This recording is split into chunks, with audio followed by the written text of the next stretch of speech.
Halo, Assalamualaikum. Balik lagi di channel aku di Esti Denatur. Kali ini aku mau berbagi info tentang obat kelenjar getah bening.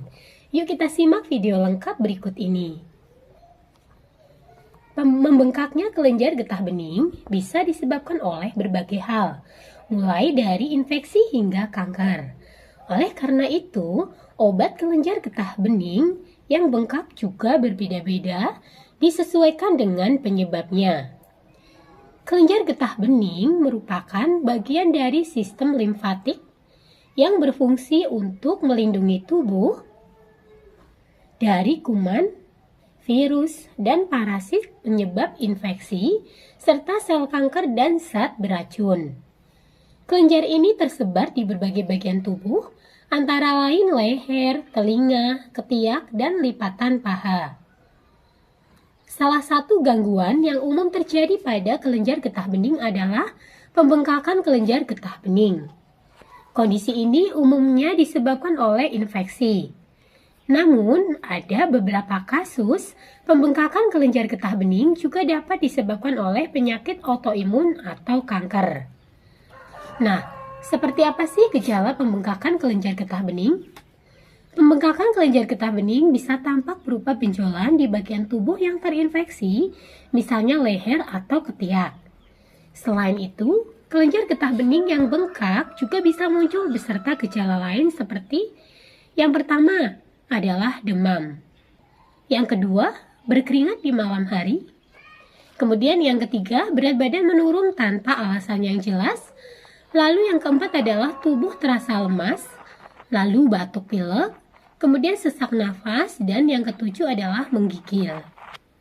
Nah, obat untuk kelenjar getah bening yang bengkak itu seperti apa ya yang baik? Untuk pengobatan pembengkakan kelenjar getah bening harus disesuaikan dengan penyebab, lokasi pembengkakan, tingkat keparahan, dan kondisi kesehatan pasien secara keseluruhan. Oleh karena itu, diperlukan pemeriksaan oleh dokter lebih dahulu sebelum diberikan penanganan. Dalam mendiagnosis dan mencari tahu penyebab pembengkakan kelenjar getah bening pada pasien, dokter akan melakukan pemeriksaan fisik. Pemeriksaan penunjang yang terdiri dari tes darah, pemeriksaan radiologis seperti CT scan atau MRI, maupun biopsi kelenjar getah bening juga mungkin diperlukan. Setelah dokter mengetahui apa penyebab pembengkakan kelenjar getah bening pada pasien, dokter dapat meresepkan beberapa obat-obatan berikut ini untuk mengobati pembengkakan kelenjar getah bening. Nah, yang pertama adalah obat antibiotik. Antibiotik digunakan untuk mengobati pembengkakan kelenjar getah bening yang disebabkan oleh infeksi bakteri, misalnya pada abses kelenjar getah bening atau limfadenitis. Pilihan antibiotik yang digunakan akan disesuaikan dengan jenis kuman penyebab infeksi. Lalu yang kedua adalah antivirus. Obat antivirus digunakan untuk mengobati infeksi virus yang menyebabkan kelenjar getah bening membengkak. Obat ini biasanya digunakan untuk mengobati penyakit infeksi virus seperti infeksi herpes simplex dan infeksi HIV. Lalu obat yang ketiga adalah antiparasit.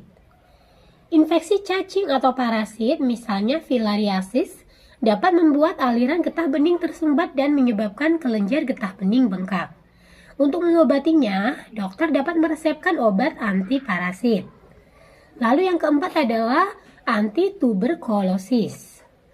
Salah satu obat kelenjar getah bening yang bengkak adalah obat golongan antituberkulosis atau OAT seperti isoniazid, rifampicin. Umumnya digunakan untuk mengobati pembengkakan kelenjar getah bening akibat tuberkulosis atau TB kelenjar. Lalu yang kelima adalah dengan kemoterapi. Kemoterapi digunakan apabila pembengkakan kelenjar getah bening disebabkan oleh kanker.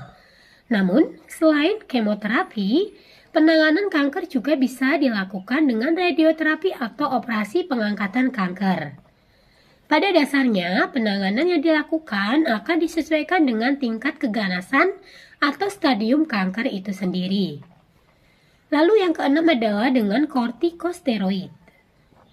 Jika pembengkakan kelenjar getah bening disebabkan oleh penyakit autoimun seperti lupus atau rheumatoid arthritis, maka dokter dapat memberikan obat kortikosteroid untuk menekan daya tahan tubuh agar tidak menimbulkan peradangan dan pembengkakan di kelenjar getah bening. Selain itu, dokter biasanya juga akan memberikan obat-obatan lain seperti obat antiinflamasi non-steroid dan imunosupresan untuk mengatasi pembengkakan kelenjar getah bening akibat penyakit autoimun. Selain menggunakan obat-obatan dari dokter, Anda juga dapat meringankan pembengkakan dan rasa sakit pada kelenjar getah bening dengan kompres hangat. Selama menjalani pengobatan untuk mengatasi kelenjar getah bening yang bengkak, Anda juga perlu memastikan waktu istirahat terpenuhi dengan tidur setidaknya 7-9 jam setiap malam agar bisa lebih cepat pulih. Nah, bagi yang saat ini mengalami keluhan pembengkakan kelenjar getah bening dan sedang mencari produk racikan herbal sebagai alternatif pengobatan, kami dari Denatur Indonesia ini memiliki produk herbal untuk membantu mengatasi keluhan tersebut. Nah, produknya ada apa saja? Untuk produknya sendiri ada 2 macam, yaitu terdiri dari Sirsak Denatur dan Tipogel Denatur, di mana produknya ini sangat mudah dikonsumsi karena berbentuk kapsul dan tidak perlu khawatir karena bahan-bahannya terbuat dari racikan bahan herbal alami. Di mana untuk Sirsak Denatur ini terbuat dari ekstra daun sirsak, lalu Tipogel Denatur terbuat dari ekstra keladi tikus. Nah, selain terbuat dari bahan-bahan herbal, untuk produknya sendiri ini juga sudah terdaftar di BPOM, sudah ada izin Dinkesnya, serta bagi yang muslim pun tidak perlu khawatir karena sudah halal MUI. Dan Denatur Indonesia pun sudah memiliki ISO 9001-2015, serta untuk pembuatannya sudah sesuai dengan standar CPOTB. Nah, untuk di botolnya pun ini tertera nomor POM TR yang sudah didaftarkan.